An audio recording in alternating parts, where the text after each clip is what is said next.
할렐루야. 출애굽기 2장 말씀 함께 나누겠습니다. 출애굽기 2장 말씀도 여전히 하나님께서 이스라엘 백성을 인도해 내시는 역사의 말씀을 기록하고 있습니다. 이스라엘 백성을 인도해낸다는 것은 결국 우리도 하나님께서 인도하실 것이고 이 땅 가운데 살아가고 있지만 영원한 하나님 나라로 우리를 이끌어 가실 것들에 대한 확실한 약속을 보여주고 있다라는 겁니다. 이적과 역사는 왜 일어나느냐? 이적과 역사를 통하여 하나님의 뜻을 보이고 하나님 우리를 구원하시는 방법을 가르쳐 주시는 것입니다. 결국 우리를 하나님의 백성으로 하나님의 영원한 소망을 잊어버리지 않도록 하기 위해서 우리에게 보여주십니다. 그러니까 우리도 여전히 하나님께서 우리를 향하고 계시고 우리에게 영원한 구원을 허락하시는 사실에 대해서 잊지 않고 살아가면 됩니다. 근데 믿음이 없다라는 말이 무슨 말이냐면 믿음을 하나님께 두는 것이 아니고 세상에 두는 겁니다. 그러니까 세상에 대한 신뢰는 확실합니다. 그러니까 마트 가서 돈을 주고 또는 요즘은 돈을 안 가지고 다니죠. 카드를 사용하죠. 카드를 사용하든지 핸드폰을 가지고 결제를 하든지 그러한 것들이 결제가 안 된다라고 생각하는 사람은 아무도 없습니다. 그걸 내면은 결제가 되어지고 반드시 내가 이 물건을 가져갈 수 있다라는 것은 가르치지 않아도 확신을 가지고 있습니다.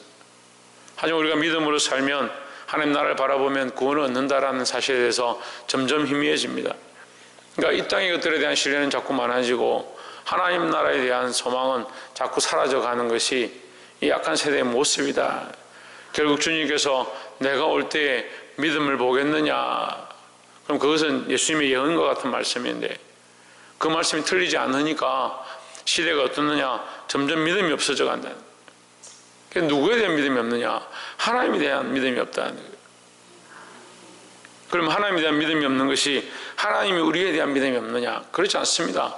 하나님 우리를 향한 약속을 지키시고 신실하게 늘 일하십니다. 문제는 뭐냐? 우리가 그 약속을 잊어버리고 그 믿음 없는 삶을 산다는 겁니다. 보게 되기를, 깨닫게 되기를, 또한 회복하기를 주의 이름으로 축원합니다. 2장 1절에 레위 족속 중 한 사람이 가서 레위 여자에게 장가들었더니 2절에 그 여자가 잉태하여 아들을 낳아 그 준수함을 보고 그를 석 달을 숨겼더니 했습니다. 자, 우리가 1장 말미에서 보았듯이 하나님께서 그 70인을 이 70 이스라엘 사람들을 애굽에 70 사람들을 보내서 그들을 그 땅에 살게 하셨습니다. 하나님은 그들에게 잊지 않게 하시고 그들에게 영원한 약속을 주셨고 그 조상과의 약속, 그들과의 언약을 여전히 말씀하십니다. 근데 바로가 어떻게 합니까? 이스라엘 백성들의 그 자녀들을 죽이기 시작하는 겁니다. 그들의 수가 많음을 보고 그 아들들을 죽이고 박해를 합니다. 자, 이게 뭐냐면요, 그들이 사는 데는 지장이 없는 거예요. 애굽에 사는 데는 지장이 없어요. 하지만 뭘 받느냐? 박해를 받는 겁니다. 무슨 박해를 받습니까? 무슨 박해를 받습니까? 무슨 박해를 받는 거냐고요? 생육하고 번성하는 데 대한 박해를 받는 겁니다. 생육하고 번성하는 것이 왜 박해냐? 하나님의 언약과 다르다는 거예요. 하나님의 언약은 영원히 사는 것에 있고 번성하는 데 있고 내 자녀가 생육하고 번성하여 이 땅에 충만하라고 하나님 말씀하셨는데 그것과 반대된다는 거죠. 근데 하나님의 이 약속 중에 이 땅에서 번성하는 것, 이 땅은 어디냐? 가나안 땅을 얘기합니다. 가나안 땅에 대한 약속과 언약이 있는데 가나안 땅에 대한 약속과 언약이 있는데 이들은 지금 어디 있느냐? 이들은 지금 애굽에 있는 겁니다. 그러니까 결국은 뭘 해야 됩니까? 돌아가야 되는 겁니다.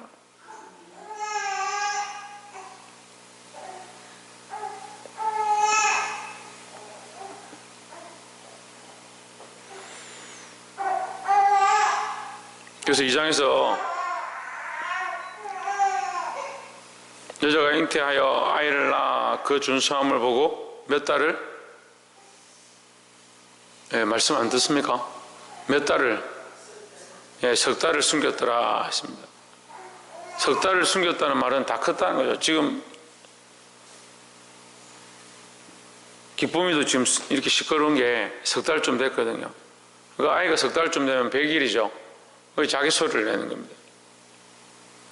그러니까 소리를 내니까 숨길 수가 없는 겁니다. 이제 커지고 목소리가 굵어지고 이렇게 하니까 더 이상 숨길 수 없다. 3절에 보면 더 숨길 수 없이 되매 그를 위하여 갈대 상자를 가져다가 역청과 나무진을 칠하고 아이를 거기 담아 하숫과 갈대 사이에 두고 했습니다. 갈대 상자에 역청을 바르는 것은 이 노아의 방주의 모양입니다. 거기에 희망이 있다는 거죠. 거기에 구원이 있다는 거죠. 이제 그런 모양을 가르쳐 주는 거예요. 그 아이를 담고 그 아이를 이 하수에 두었는데 누가 왔느냐? 4절에 그 누이가 어떻게 되는 것을 알려고 멀리 섰더니 5절에 바로의 딸이 목욕하러 하수로 내려오고 시녀들은 하숫가에 거닐 때 그가 갈대 사이의 상자를 보고 시녀를 보내어 가져다가 6절에 열고 그 아이를 보니 아이가 우는지라 그가 불쌍히 여기에 이르되 이는 히브리 사람의 아이로다 했습니다. 바로의 딸이 있는데 그 바로의 딸에게 이 모세를 만나게 하는 일들이 일어나는 겁니다. 자, 여러분 보십시오. 남자 아이들이면 다 죽여라가 누가 명령했습니까? 왜? 바로가 명령했습니다. 바로가 명령했는데 바로의 딸이 그 히브리 사람인 줄 알고 히브리 아이인 줄 알고 그 아이를 발견했습니다. 그리고 그를 살립니다. 바로의 명령을 어길 수 있는 유일한 존재가 바로의 딸이 되는 거죠. 바로의 딸을 죽일 수는 없잖아요. 그러니까 바로의 딸이 이것을 명령합니다. 이 아이를 살려라. 그 아이를 살리는 것을 보고 그 누이가 쫓아가서 우리가 그 아이를 위하여 유모를 구해 오겠습니다.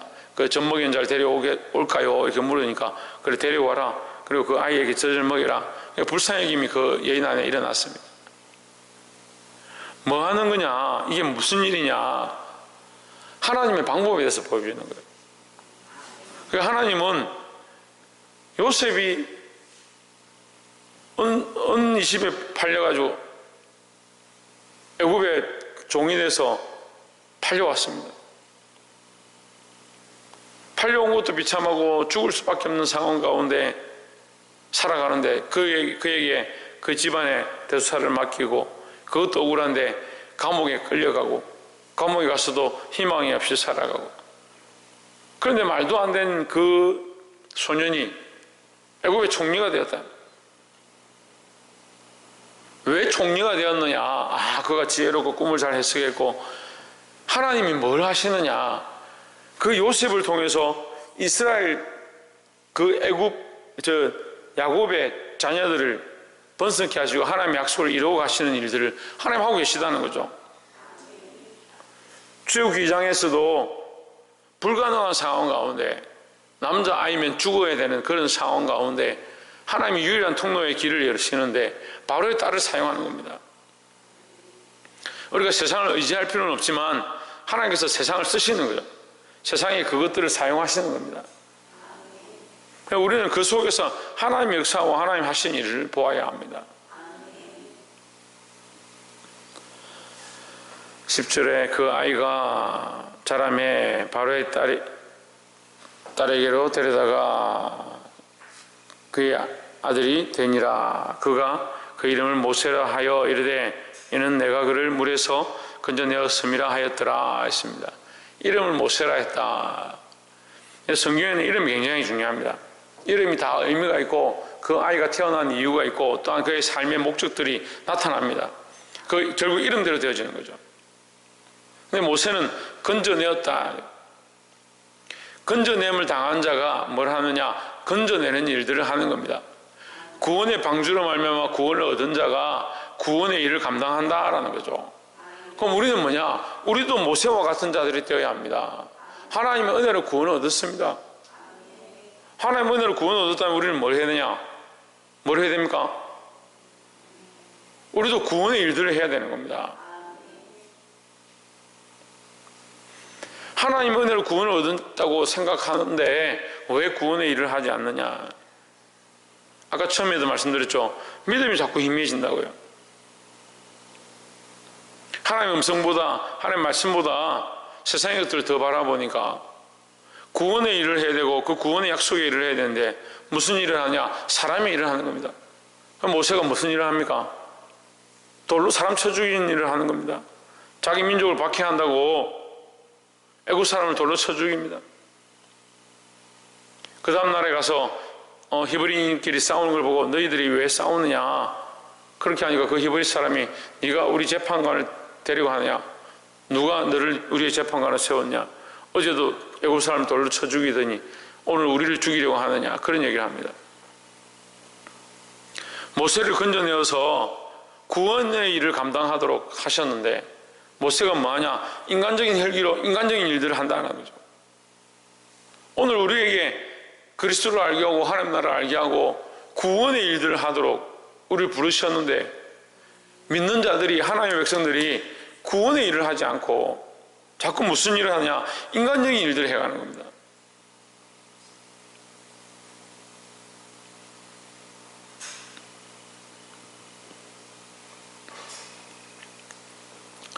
보게 되길 소망합니다. 우리 안에 있는 인간적인 생각들과 인간적인 일들을 하는 것들을 내려놓고 하나님의 일을 보고 하나님 나라의 일들을 소망하기를 주의 이름으로 축원합니다. 마지막으로 우리가 23절에 열회 후에 애굽 왕은 죽었고 이스라엘 자손은 고역으로 인하여 탄식하며 부르짖으니 그 고역으로 인하여 부르짖는 소리가 하나님께 상달한지라 했습니다. 모세가 도망가서 미디안 제사장의 딸들 중에 시보라는 여자에게 장가들어서 거기서 양을 치고 살았습니다. 그리고 왕의 자녀의 위치에 있던 모세가 쫓겨나서 이 양을 치는, 그러니까 애굽 사람의 입장에서는 가장 비천한 자리에 내려간 거죠. 그런데 그때에 무슨 일이 있느냐? 여러 해 동안 애굽 왕은 죽고 다른 왕이 일어났는데 이스라엘 백성의 고역이 심해서 하나님께 부르짖었고 그 부르짖음이 상달되었다. 상달되었다는 말은 때가 되었다라는 거예요. 때가 되었다. 24절에 하나님이 그 고통을 소리를 들으시고 아브라함과 이삭과 야곱에게 세운 그 언약을 기억하사 했습니다. 하나님 뭐 하시냐? 여전히 기억하는 겁니다. 여전히 그 약속을 기억하고 잊지 않고 그 일들을 이루어 가신다라는 거죠. 근데 인간들은 뭐 합니까? 여전히 자기 일에 매여 있습니다. 자기 생각에 매여 있습니다. 아까도 말씀드렸는데 믿음의 일을 생각하고 하나님 나라의 일을 생각하면 뒤에 것은 잊어버리고 앞에 것을 바라보고 위에서 부르신 부름의 상을 바라보고 달려가야 되는데 자꾸 뒤의 일을 바라보는 겁니다. 뒤의 일을 바라보는 것은 믿음이 없는 겁니다. 믿음은 보이지 않는 것이고 이루어지지 않은 것들을 대해서 우리가 바라보는 것을 믿음이라 합니다. 사람들은 어리석게도 지나간 과거에 대한 믿음은 확실한데 앞으로 일어날 것에 대한 믿음은 없습니다. 그런데 믿는 우리는 달리 지나간 과거보다 앞으로 주실 하나님의 역사를 믿음으로 바라보아야 합니다. 왜 그렇습니까? 하나님 변하지 아니하시고 여전히 그 약속을 이루어 가시니까 그 이루실 하나님을 믿음으로 바라보아야 한다라는 겁니다. 지난 과거들이 힘들고 지난 시간들이 힘들고 지금 현재에도 우리에게 여러 가지 고통과 어려움들이 있습니다. 하지만 그것을 바라보는 것이 아니라 하나님 여전히 우리 안에 약속을 이루어 가시고 그 약속에 대한 말씀들을 오늘도 우리에게 주고 있습니다.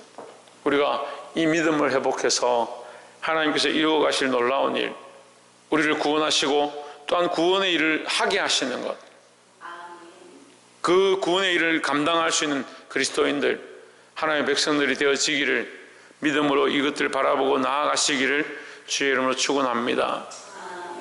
기도하겠습니다.